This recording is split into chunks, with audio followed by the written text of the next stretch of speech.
नमस्कार, इझी कुकिंगमध्ये आपल्या सर्वांचं मनपूर्वक स्वागत। सोया रोस्ट आपल्याला घरी बनवायचं म्हटलं की आपण आपल्या आवडीने दही, आलं लसूण पेस्ट वगैरे सर्व साहित्य वापरून बनवतो। परंतु आज आपल्याला अगदी साध्या सोप्या पद्धतीने बनवायचे आहे। त्यासाठी लागणार आहे आपल्याला इथे 1-1.5 ग्लास पाणी उकळायला ठेवलेलं आहे। त्यामध्ये चवीनुसार मीठ टाकायचं आणि त्यामध्ये आपले सोया वड्या टाकायच्या, चांगल्या उकळू द्यायच्या।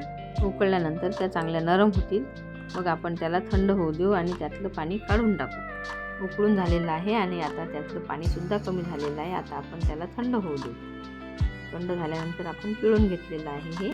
आज यामध्ये आपण मैदा किंवा तांदूळाचं पीठ न वापरता आपले जे पोहे असतात ते मिक्सरला फिरवून घ्यायचे। फार जास्त पावडर वापरायची गरज नाही आपल्याला। एकही चमचा वापरली तरी चालेल। 1 चमचा पोह्याची, 1 चमचा कॉर्नफ्लॉवर पावडर आणि चवीनुसार ती लाल मिरची पावडर, मीठ चवीनुसार टाकायचं आणि हा रोस्टेड मसाला टाकायचा। त्यामुळे आपल्या सोया रोस्टला छान लाल रंग येईल।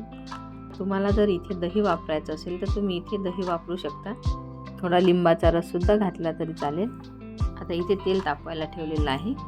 आपण या वड्या तळून घेऊ। बाजारात रोस्टेड मसाला मिळतो, तो वापरला म्हणजे आपल्याला लाल रंग वापरायची गरज राहत नाही। त्यामुळे असा छान लाल रंग येतो।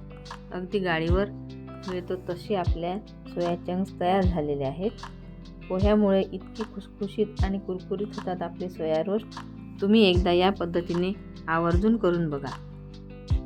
तुम्हाला सुद्धा तांदूळाची पिठी आणि मैदा वापरायची गरज वाटणार नाही। अगदी गाडीवर मिळतात तसे आपले सोया रोस्ट बनवून तयार झालेले आहे। तुम्ही वरून चाट मसाला, जिरा पावडर वगैरे काही मसाले सुद्धा टाकून खाऊ शकता आणि टोमॅटो सॉस सोबत हे अप्रतिम लागतात। तसेच आपली शेजवान चटणी सुद्धा वापरली तरी चालेल। अशा प्रकारे आपले झटपट होणारे सोया चंक्स तयार झालेले आहेत। तुम्हाला जर माझी आजची रेसिपी आवडली असेल तर माझ्या व्हिडिओला लाईक करा, शेअर करा, कमेंट्स करा। तसेच माझ्या चॅनलला सबस्क्राईब केलं नसेल तर सबस्क्राईब करा। व्हिडिओ बघितल्याबद्दल धन्यवाद।